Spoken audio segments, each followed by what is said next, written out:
사건이 미치는 영향력이 얼마나 컸을지가 보여야 합니다. 그렇지 않아도 세례 요한 때문에 뒤숭숭했는데 또 한 사람이 나타나서 예루살렘을 시끄럽게 하니 여간 골치 아픈 일이 아닙니다. 예루살렘 성 안에 사는 사람들 또 여행객들이 다 잠자리에 들어간 그날 밤 비록 정적이 흐르는 고요한 시간이었겠지만 사실은 그렇지 않았을 것입니다.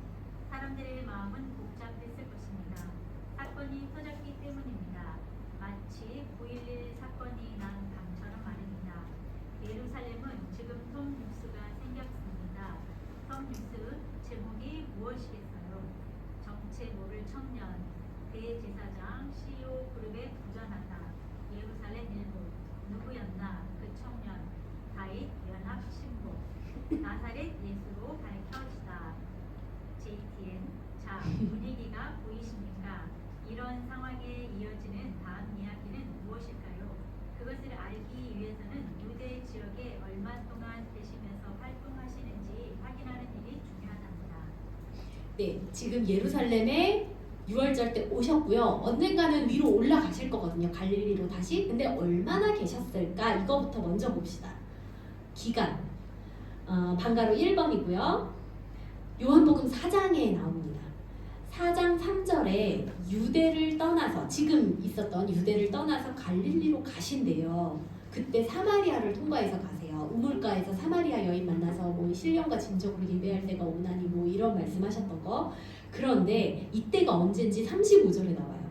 35절 예수님이 제자들에게 하시는 말씀입니다. 너희는 넉 달이 지나야 추수할 때가 이르겠다고 하지 않느냐. 그런데 지금 이미 추수할 때가 되었다. 이 말씀. 그러면 여기서 힌트를 얻을 수 있는 게 계산이 어떻게 되냐면 넉 달이 지나면요. 왜 추수할 때가 된다고 하냐면 보리 추수가 6월절마다 있어요. 6월절 4월이거든요. 4월마다 6월절에 보리 추수가 시작될 때예요. 그러니까 넉 달이 있다가 추수할 때다. 그러면 지금 6월절 4개월 전 12월 달이라는 계산이 나오죠. 그래서 여기 표에 지금 4월 달이라고 써있고요. 6월절 12월까지 유대에 아직 계셨구나 라는 계산을 해서 표를 만든다는 겁니다. 보이시죠? 12월경에 올라가시겠구나. 갈릴리로. 네, 그러면 요 사이에 있었던 일을 공부하는 게 우리 나머지 지금 남은 공부예요. 꼭지 4번 공부하겠습니다. 처음으로 무슨 일이 있냐면 표적을 행하십니다. 워크북 양가로 1번이에요. 8개월간 이런 일들을 하시는데 여기 PPT에는 이적이라고 나오는데 여러분 워크북에 혹시 맨 앞에 지도나 다른데 이적 대신에 표적으로 고쳐주시면 더 좋을 것 같아요. 아까 말씀드렸듯이 예수님이 이것을 보여주심으로 인해서 하나님이시구나 라는 것을 알게 하시는 표적으로 구분을 하겠습니다. 방금 대제사장이나 헤롯 대왕 성전을 헤롯이 졌으니까 이걸 무너뜨려 이러는 건 헤롯 대왕에게도 반기를 드는 거죠. 대제사장이나 헤롯에게 선전포고를 하셨어요. 예수님이 자격 없는 정치인들, 성전 장사판으로 만드는 사람들 다 그들에게 내가 하나님이야 라고 말씀을 하신 셈이에요. 우리 그거 안 썼군요. 내가 하나님이다 네, 그 쓰는 게 있었죠. 양가로 2번의 빈칸에다가 그 이유, 성전 청결 사건의 그 이유는 내가 하나님이다 라는 것을 예수님이 나타내시려고. 네.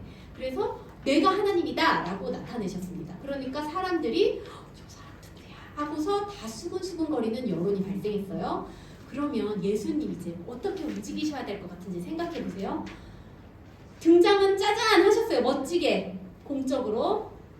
그리고 이제 적이 생기겠죠. 이제부터. 그죠? 근데 제자든 민중이든 아니면 지금은 반대를 하고 있는 어떤 사람이든 예수님은요 3년 동안 이 땅에서 아버지가 주신 어떤 사역을 다 하신 다음에 떠나셔야 돼요. 근데 그 사이에 주어진 시간이 있어요. 그 사이에 당신은 예수님은 하나님이십니다 라는 고백을 받아내셔야 돼요. 그게 예수님의 미션이에요. 맞죠? 그러니까 어떻게 해야 되느냐? 자연스럽게 표적이 지금 나타나는 거예요. 그래서 23절 보시면 6월절에 예수께서 예루살렘에 계시니 아직 계셔요. 많은 사람이 그의 행하시는 표적을 보고 그의 이름을 믿었으나 하면서 뒤에 이게 온전한 믿음으로 아직은 나아가지 않았지만 표적을 보고 사람들이 많이 믿게 하세요.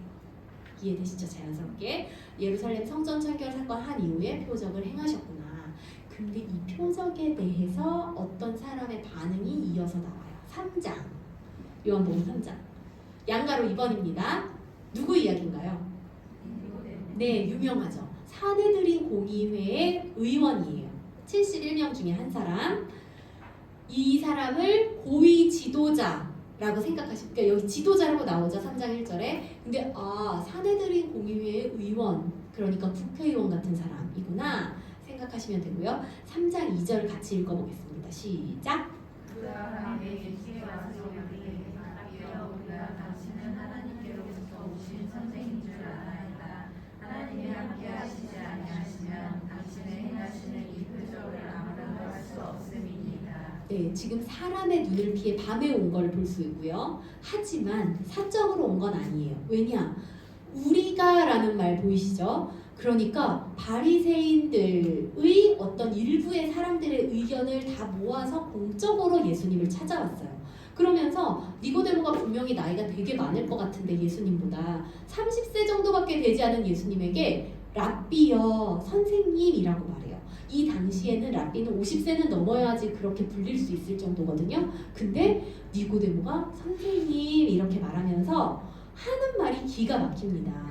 우리가 당신은 하나님께로부터 오신 선생인 줄 아나이다. 하나님께로부터 오신 선생님이라고 말해요. 그러면 그냥 하나님이 보내신 분? 이 정도의 이야기일 수도 있잖아요. 하나님이 우리 집사님을 우리 교회 보내주셔서 너무 감사해요. 뭐 이렇게 말하는 것처럼 이 정도로 이해할 수도 있잖아요. 근데 예수님은 이 말을 붙잡아 캐치해가지고요. 니고데모, 너가 지금 하나님께로부터 왔다고 나한테 말을 했지? 그런데 그거에 대해서 더 깊이 설명을 해주세요. 예수님 스스로가 자기에 대해서 이제 자증적인 설교를 하십니다. 3절이에요. 다 같이 읽어볼까요? 시작. 예수께서 대답하시기를 지시로에게 이르노니 사람이 거듭나지 아니하면 하나님의 나라를 볼 수 없느니라. 네, 여기서도 히브리어를 모르는 우리가 이해하기 어려운 언어 유희가 나오는데요. 거듭나다라는 말이 뜻이 두 가지. 사실은 뭐 더 세부적으로 더 있는 다이어예요, 이게. 근데 큰 뜻으로 하나는 위로부터라는 뜻이 있고요. 다른 두 번째 뜻은 다시라는 뜻이 있어요. 근데 예수님께서는 사람이 위로부터 나지 않으면 하나님의 나라를 볼 수 없다라고 말을 하셨을 것 같은데 니고데모는 사람이 다시 태어나지 않으면 하나님의 나라를 볼 수 없을 것이다 라고 이해했나 봐요. 그러면서 제가 어떻게 다시 태어나요? 이렇게 큰데 엄마 뱃속으로 어떻게 다시 들어가요? 그러니까 예수님이 포기하지 않으시고 설명을 계속 이어나가십니다. 10절에 너가 이스라엘 선생이라면서 이런 것도 못하냐? 모르냐? 이렇게 한마디 하신 다음에 13절에서 하늘에서 내려온 자, 곧 인자 외에는 하늘에 올라간 자가 없느니라. 너가 나한테 지금 하나님께로부터 온 자라고 했지? 왜냐? 니고데모가 말했어요. 이런 표적을 아무나 할 수 있는 게 아니고 하늘로부터 온 하나님이 보내신 자만 이런 표적을 할 수 있기 때문에 내가 찾아왔습니다 라고 2절에서 말했거든요. 그죠? 맨 끝에 표적 있죠? 그런데 너 나한테 하늘로부터 내려온 자라고 했지? 하늘로부터 내려온 자가 곧 인자야. 인자라는 단어에 또 클릭이 되셔야 돼요. 구약 공부하시면 다니엘, 에스겔 이런 데 인자 나오죠. 인자는 우리가 기다리는 그 구약이 기다리는 메시아고 하나님의 사람이라는 거잖아요. 그죠? 그래서 니고데모가 정통한 바리새인이니까 인자? 인자? 그러면 메시아에 대한 용어인데? 이렇게 생각했을 거예요. 하늘에서 내려온 자, 곧 인자 외에는 하늘로 올라간 자가 없다. 그러면 하늘로 내려온 이분이 또 하늘로 올라간다는 말도 되죠. 이런 엄청난 이야기를 지금 니고데모랑 밤에 만나가지고 예수님이 폭로해 주시는 거예요. 자기 자신에 대해서, 자기가 하실 사역에 대해서 얘기를 해주고 계세요. 이 위로부터 내려오신 분이 다시 하늘로 올라간다는 걸 나중에 초막절 때 내용 그 설교의 주제예요. 초막절 설교 때. 초막절이 언제냐면 이 매해마다 초막절은 있겠지만 이 초막절 설교하실 때가 십자가 지시기 6개월 전? 네. 그러니까 아주 녹익었을 때 들을 수 있는 설교를 지금 니고데모가 이 사역의 초반에 공생의 초반에 벌써 듣고 있습니다. 14절에 모세가 광야에서 뱀을 든 것처럼 인자도 들려야 돼. 인자를 또 말씀하시고 그를 믿는 자마다 이 하늘에서 내려온 자가 다시 올라갈 거고 그렇게 들리우는 자를 믿는 사람에겐 영생이 있다는 거예요. 그러면서 16절을 말씀해 주세요. 유명하고 성경에서 성경 전체를 대표하는 하나의 구절이죠. 다 같이 읽겠습니다. 시작. 하나님이 세상을 이처럼 사랑하사 독생자를 주셨으니 이는 그를 믿는 자마다 멸망하지 않고 영생을 얻게 하려 하심이라.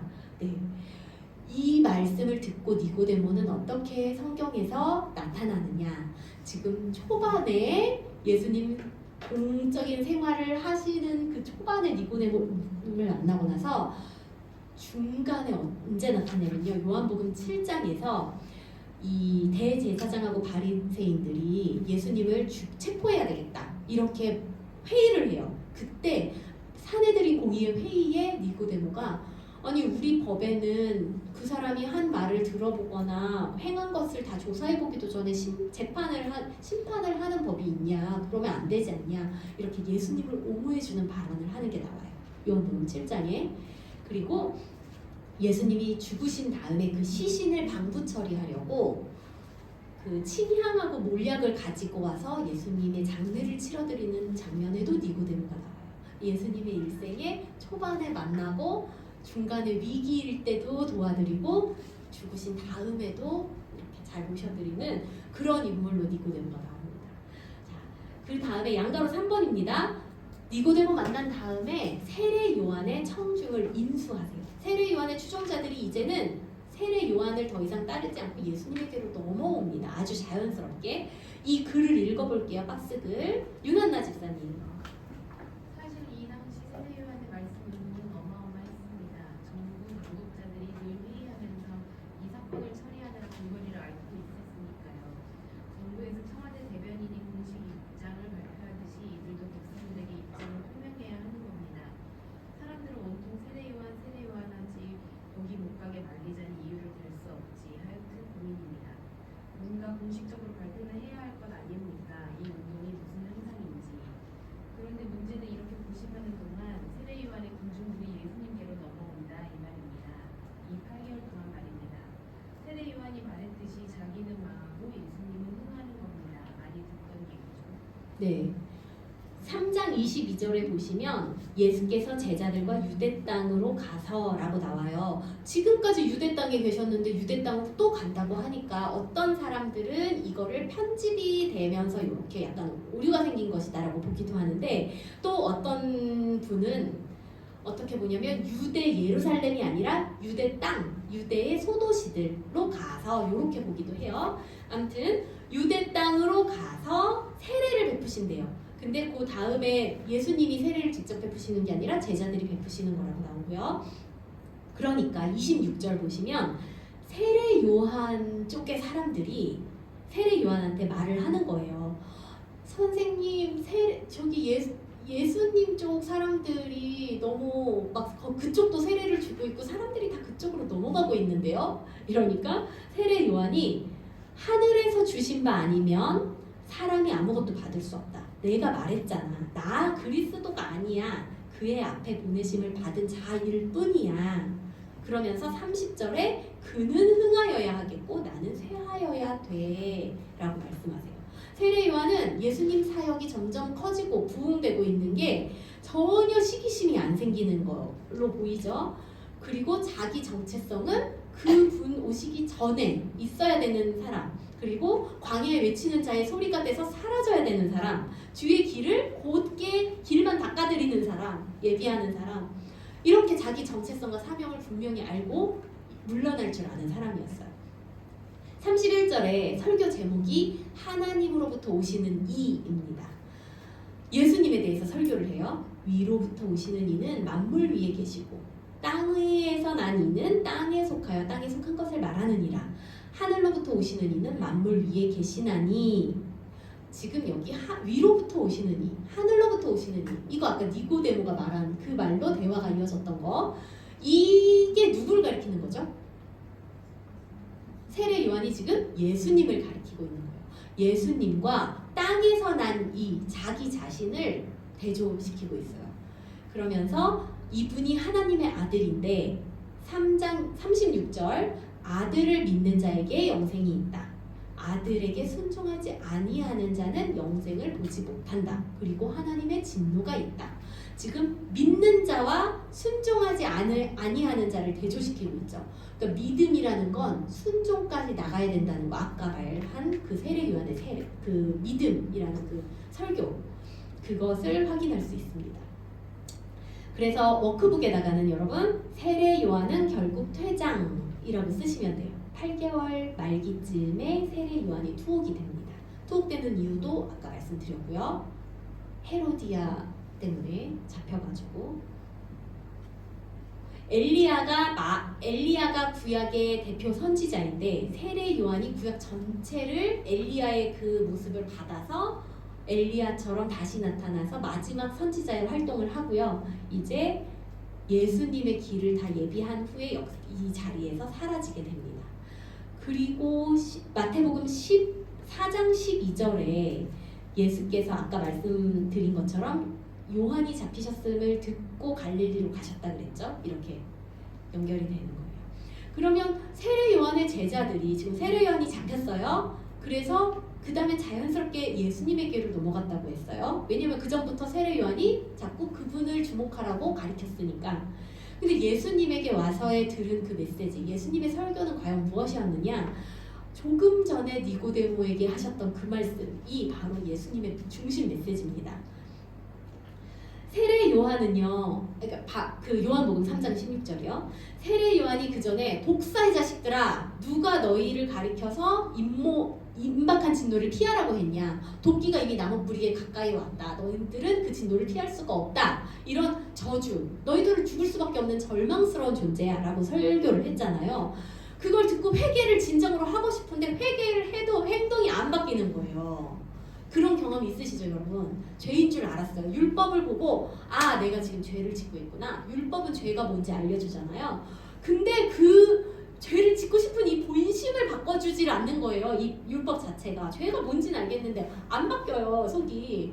여기 죄를 생산해내는 공장이 돼가지고 나한테선 죄만 나와요, 계속. 절망스러운 거예요. 나는 합당한 열매를 맺고 살고 싶은데. 근데 이들에게 예수님이 하나님이 세상 너희들을 이처럼 사랑하셔서 독생자를 주셨어.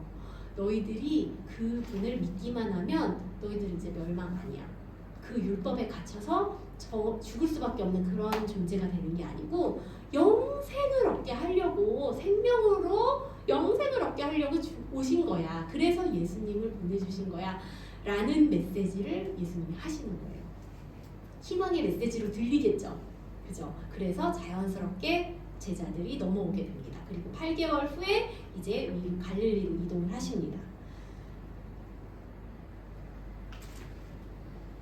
그리고 세례 요한이 그때쯤은 체포된 상황이었고, 워크북에 쓰셔야 되겠네요. 이제 유대 예루살렘에서 갈릴리로 화살표.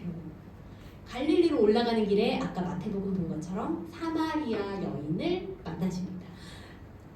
우리 원래 사마리아 땅을 보통 유대인들은 안 지나가는데 예수님은 일부러 지나가시죠. 그래서 설교 많이 들으셔서 알 것 같고요. 그럼 여기까지 해서 오늘 공부가 다 끝났고요.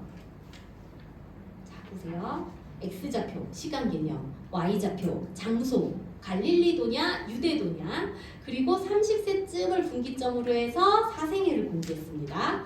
30세쯤에 세례 요한의 집회 장소에 등장하셔서 거기서 뭐 했어요? 세례를 받으시고 시험 받으시고 다 이기시고 5명의 제자 만나시고, 그리고 언젠지는 모르지만 바로 올라가셔서 가나 혼인잔치에서 첫 번째 표적을 베푸셨고 가버나움 잠깐 보고 오셨어요. 근데 첫 번째 유월절이 된 거예요. 이제 짜잔 하고 공적으로 어느 도에서 나타나시냐면 중심 중에 중심인 예루살렘의 성전에서 거기서 깨끗하게 하십니다. 이 깨끗하게 한다는 게 완벽하게 깨끗하게 다 그들을 물리치셨다 이게 아니고 일부에서 일어난 일이에요. 왜냐하면 여기를 만약에 싹 제자들 다 끌고 와가지고 싹 뒤집었으면 로마 군인이 바로 왔을 거예요. 성전의 북쪽에 안토니오 요새가 있고 거기 로마 군인이 항상 지키고 있어요. 이 곳을 평안하게 반란이 일어나지 않게 하려고. 그러니까 일부분에서 일어난 사건이에요. 그리고 사람들이 막 쫓아오고 야 너 누군데 이러는 거야? 이런 일이 벌어진 거예요. 성전 청결 사건. 이거의 의미가 중요하죠. 예수님이 뭐라고 말씀하시는 거라고요? 예수님 자신이 성전이시고 내가 하나님이다 라는 것을 보여주시는 거예요. 그랬더니 여론이 생겼어요. 예수 그는 누구인가? 그래서 우리가 그 관점으로 성경을 읽읍시다. 이 이야기 했고요. 여기서 8개월 동안 활동을 하시다가 올라가신다. 그래서 뭐냐면 표적을 먼저 보이셨고 그 표적들을 보고 사람이 믿기 시작하는데 그 중에 니고데모도 그 표적을 보고 반응을 합니다. 바리새인들의 어떤 몇몇 사람 일부의 의견을 대표해서 공적으로 찾아옵니다. 니고데모는 보통 사람이 아니라 사내들인 공의회 의원이고 어떤 대표성을 띈 사람이고 이 사람에게 예수님이 요한복음 3장 16절의 설교를 해주셨다는 거. 그리고 세례 요한의 추종자들이 넘어오게 됩니다. 왜냐? 그때 세례 요한은 이제 잡히게 되거든요. 헤롯 안티파스에게. 그죠? 그리고 나서 사마리아를 거쳐서 갈릴리로 가십니다. 여기까지가 오늘 공부였습니다. 질문 없으시죠? 아직? 그냥 외워야 되는 것 같은 주입식이라 질문 없으시죠? 이번 주에 내비게이션 읽은 부분이에요. 1번부터 33번까지 신약 성경을 이야기로 슉 꿰뚫는 거 읽으셨죠? 그 중에 오늘 범위는 1번에서 4번까지예요. 그래서 복습 차원으로 하기 전에 자 아까 그 활동지 한번 정리를 해봅시다. 활동지 1분 동안 한번 써볼까요? 빈칸, 노란색 빈칸에 어떤 거 있었는지 갈릴리에서, 파란색 빈칸에 아니고 유대구나. 네, 노란색 유대, 파란색은 갈릴리. 무슨 일이 있었는지 한번 써보십시오. 머릿속에 있는 걸로.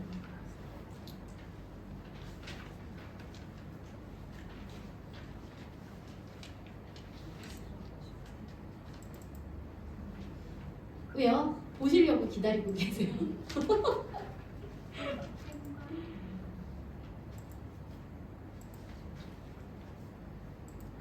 외우고 안 보고 한번 써보고 다 하셨구나 벌써. 아까 다 하셨구나. 잘하셨어요. 한번 써보세요. 표적 말씀 니고데모 세례 요한 청중 인수 갈릴리 여기까지 하신 거. 네. 하나만 찾으면 되니까 금방 되고요. 자, 그러면 이걸로 이제 복습을 해봅시다. 제가 1번 예수 탄생 하면 밑에 줄을 다 같이 안 보이네요. 잠시만요.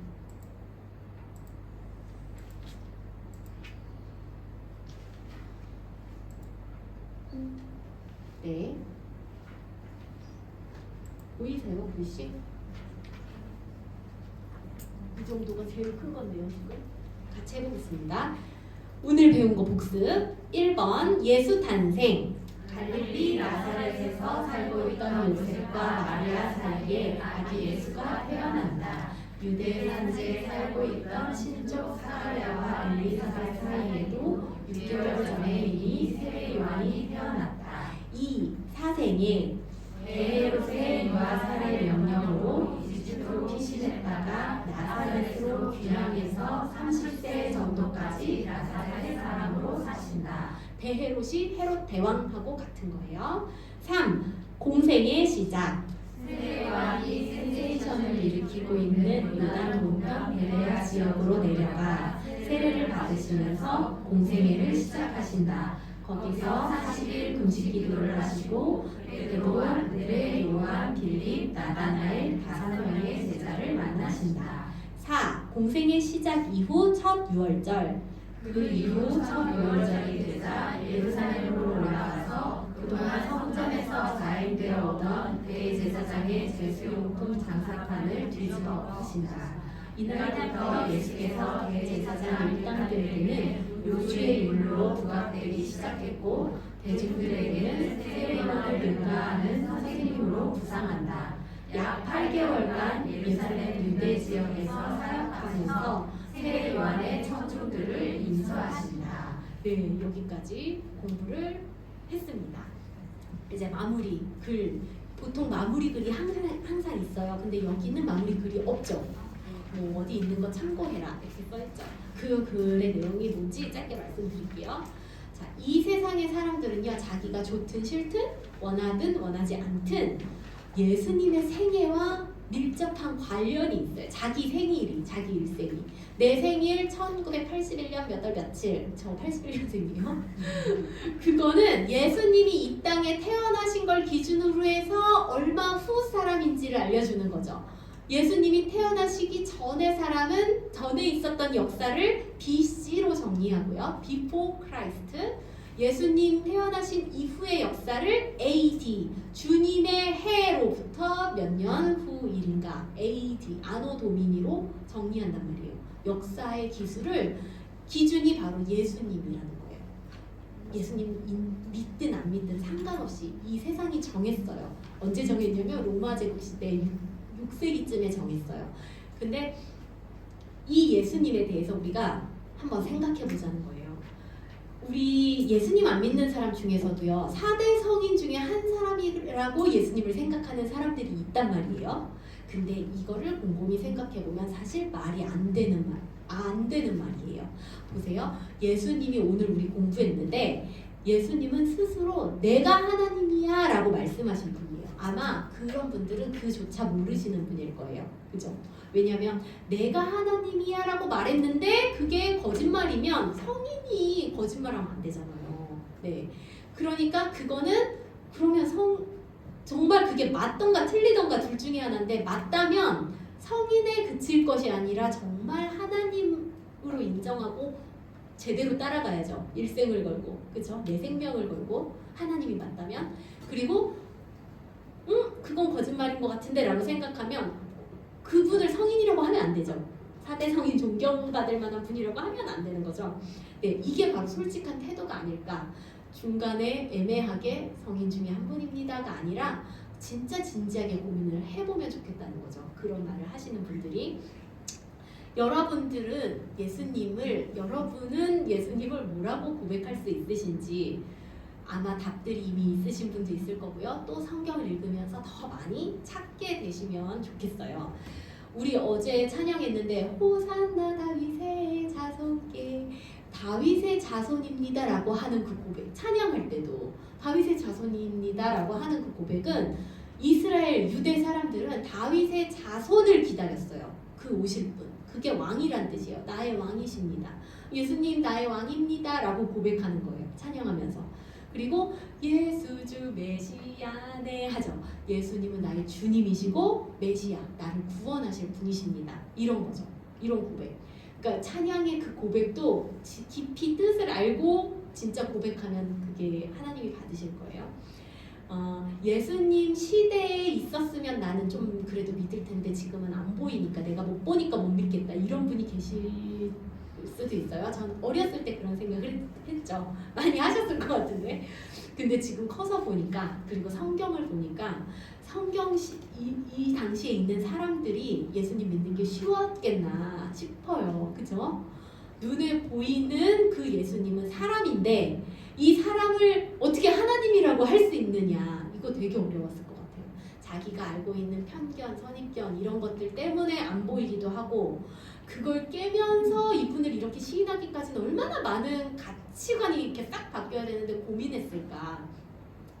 그 정도 고민을 하지 않고서는 그냥 나오는 말은 아닐 텐데, 나다나엘이나 세례 요한도 이렇게 고백했잖아요. 우리도 그런 고백을 할 수 있을 만큼 고민도 좀 필요할 것 같고요. 예수님의 가족들, 친동생들도 믿기 되게 어려웠을 거예요. 그리고 예수님의 제자들이 2년 반 뭐 이렇게 예수님과 함께 다니면서 3년 이 정도 다니면서 예수님이 진짜 하나님이셨구나라는 것을 인정하기까지 이제 계속 배우겠지만 그렇게 처음부터 믿음이 좋았던 제자들이 별로 없죠. 네. 그래서 우리 같이 고민을 해봅시다. 읽으면서 근데 우리에게 성경을 주셨다는 게 얼마나 감사한지 모르겠어요. 왜냐하면 우리가 보지 않고 믿는 믿음이 예수님이 보지 않고 믿는 믿음이 좋다고 하셨잖아요. 누구지? 유다 아닌데 도마에게 네 도마 여기 만져봐 이러면서 근데 우리는 진짜 보지 않고 믿는 분들이 지금 여기 계시죠. 어떻게 믿을 수 있냐면요. 요한복음 5장 39절 보면 너희가 성경에서 영생을 얻는 줄 생각하고 성경을 연구하고 있거니와 이 성경이 곧 예수님에 대해서 내게 대해서 증언하고 있는 것이야 라고 말씀하셨거든요. 그래서 우리는 성경을 보고 예수님을 믿을 수 있어요. 복음서를 읽는 열쇠인 예수 그는 누구인가 그 관점으로 이번 주부터 성경 읽기 시작을 하겠습니다. 숙제 잘 하시고 조 단톡에다가 써주시고요. 제가 질문 혹시 있으세요? 기도하고 마치겠습니다. 하나님, 저희에게 성경을 주셔서 감사합니다. 저희가 누군가를 통해서 해석되어진 하나님을 아는 것이 아니라 성경을 직접 읽음으로 하나님이 나에게 직접 말씀하시는 것을 듣게 하여 주시옵소서. 저희 안에 내가 만들어내는 거짓 하나님이 숨어 있다면 성경을 읽으면서 깨닫게 해주시고 참 하나님을 믿는 바른 믿음을 갖게 하여 주시옵소서. 성경책을 읽다가 의문점 내지 의심이 생길 때는 니고데모처럼 진솔하게 질문을 내뱉게 하시고 겸손한 마음으로 하나님께 드리는 질문에 대해서 성경 안에서 답을 찾을 수 있게 하여 주시옵소서. 우리가 오늘부터 성경을 읽으면서 예수님이 가신 그 길을 저희도 함께 따라가며 예수님이 하신 말씀을 저희도 함께 들으며 예수님을 경험하고 알아가기를 원합니다. 영생은 곧 유일하신 참 하나님과 그가 보내신 자 예수 그리스도를 친밀하게 경험하는 것이라고 하셨습니다. 참 하나님과 예수님을 날마다 더 깊이 알아가고 경험하며 영생을 소유하기를 원합니다. 새 생명을 얻은 자에게 기쁘고 충만하게 살아가는 성도님들 되기를 축복하며 예수님의 이름으로 기도합니다. 아멘. 수고하셨습니다.